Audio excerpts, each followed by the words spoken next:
Madhya Pradesh BJP ने सभी महापौर के प्रत्याशियों की घोषणा कर दी और बीजेपी ने बुधवार शाम ग्वालियर सीट पर सुमन शर्मा को प्रत्याशी बनाते हुए उनका नाम सार्वजनिक कर दिया। बता दें कि बीजेपी ने महापौर प्रत्याशियों को नाम के ऐलान से पहले बैठकों का मंथन जारी रहा था और बीजेपी को प्रत्याशियों को लेकर के काफी माथापच्ची करनी पड़ी। इंदौर, ग्वालियर, रतलाम में प्रत्याशियों ने पेच फंसा रहा था प्रत्याशियों के बीच में। हालांकि बीजेपी ने 4 दिन के मंथन के बाद से 16 नगर निकाय सीटों पर महापौर प्रत्याशी का ऐलान कर दिया और बीजेपी ने ग्वालियर से नरेंद्र सिंह तोमर के समर्थक सुमन शर्मा को टिकट दिया है, जबकि ज्योतिरादित्य सिंधिया के समर्थक को टिकट नहीं मिल सका। वहीं भोपाल से मालती राय को टिकट दिया गया है। तो बीजेपी के महापौर प्रत्याशियों का ऐलान किया जा चुका है और ये जानकारी आपको दे रहे हैं कि भोपाल से मालती राय को टिकट दिया गया है, विश्वास सारंग की पसंद बताई जा रही है, और जबकि जबलपुर से संघ कोटा को एक टिकट दिया गया है। वहीं इंदौर में कैलाश विजयवर्गीय जो कि खास संघ कोटे से टिकट दिया गया है।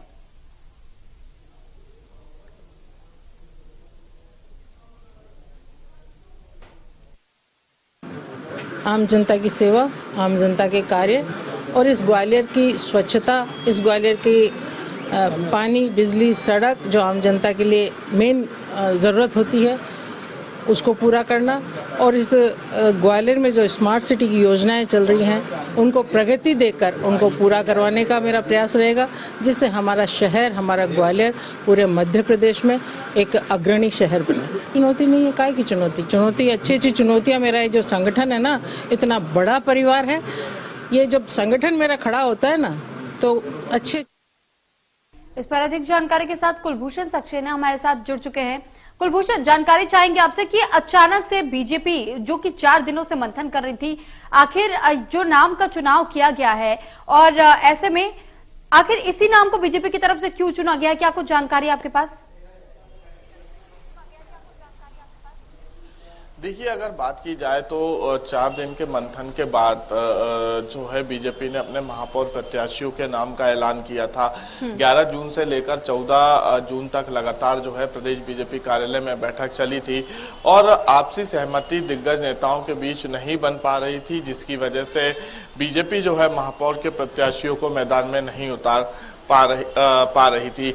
ऐसी स्थिति में अगर हम देखें तो मध्य प्रदेश की 16 नगर निगम सीटों की अगर हम बात करते हैं तो सबसे पहले ग्वालियर, जो कि हाई प्रोफाइल सीट मानी जाती है क्योंकि बीजेपी के 2 दिग्गज नेता ग्वालियर चंबल क्षेत्र से आते हैं, ज्योतिरादित्य सिंधिया और नरेंद्र सिंह तोमर। दोनों के बीच की सहमति नहीं बनी और आखिरकार नरेंद्र सिंह तोमर की जो खास समर्थक है सुमन, उन्हें जो है सुमन शर्मा को टिकट दिया गया। तो कह सकते हैं कि नगरीय निकाय चुनाव में महापौर के टिकट पर ज्योतिरादित्य सिंधिया की नहीं चली है। संगठन के हस्तक्षेप के बाद जो है सुमन शर्मा को महापौर का प्रत्याशी बनाया गया है।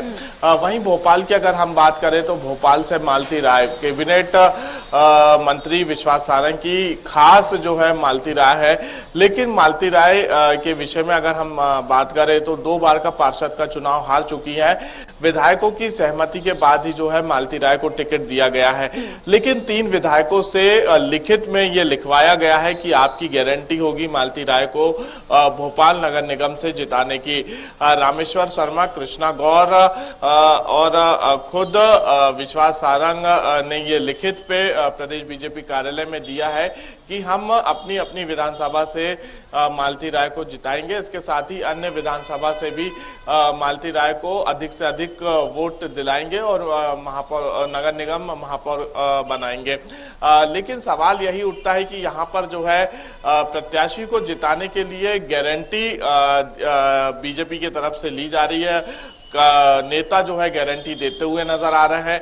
वहीं जबलपुर की बात की जाए तो जबलपुर से महापौर प्रत्याशी जो है संघ के कोटे से गया है। इसके साथ ही छिंदवाड़ा में जो अनंत धुर्वे को प्रत्याशी बनाया है, तो अनंत धुर्वे एक सरकारी अधिकारी थे, उन्होंने अपने पद से इस्तीफा दिया है और अब वो महापौर के बीजेपी के प्रत्याशी हैं।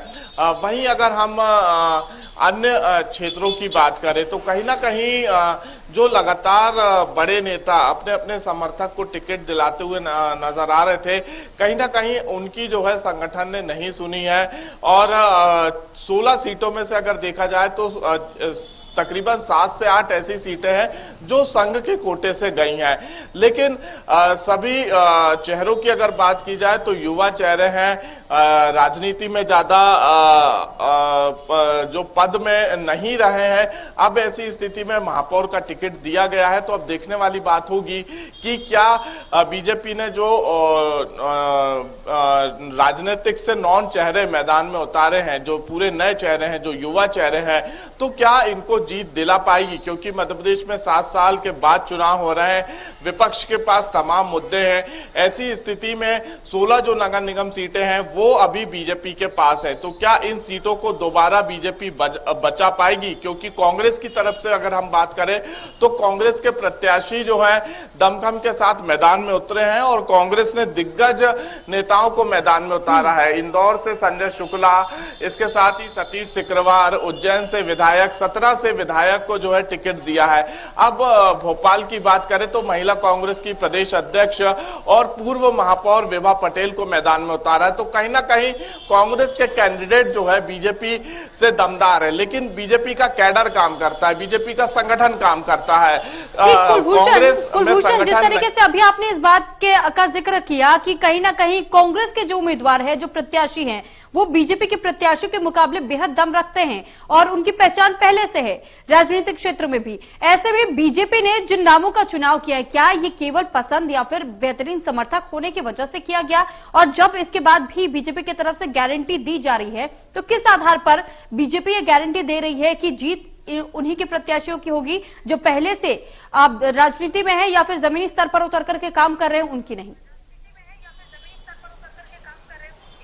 देखिए, मैं पहले वही बात कर रहा था कि बीजेपी ने युवा चेहरों को तो जिम्मेदारी दी है, गारंटी ली, लेकिन सवाल ये है कि बीजेपी का जो मध्य प्रदेश में संगठन है वो इतना मजबूत संगठन है कि एक छोटे से कार्यकर्ता को भी जो है बीजेपी का जो संगठन है वो चुनाव जिता देता है। अब ऐसी स्थिति में यहाँ पे सभी नए चेहरों पर बीजेपी ने दाव खेला है, लेकिन उसके बावजूद भी मध्य प्रदेश की 16 नगर निगम सीटों में टक्कर देखने को मिल रही, क्योंकि कांग्रेस का संगठन शून्य है और वहीं बीजेपी लगातार बूथ में, संगठन में सबसे अधिक जोर देती है और पूरे देश में मध्य प्रदेश का जो बीजेपी संगठन है उसकी लगातार तारीफ होती है, क्योंकि यहाँ पे संगठन इतना मजबूत है, बीजेपी का इतना कैडर है कि वो अपने एक छोटे से छोटे कार्यकर्ता को भी चुनाव जिता देता है। ऐसी स्थिति में ही जो है नए चेहरों पर दाव लगाया गया है।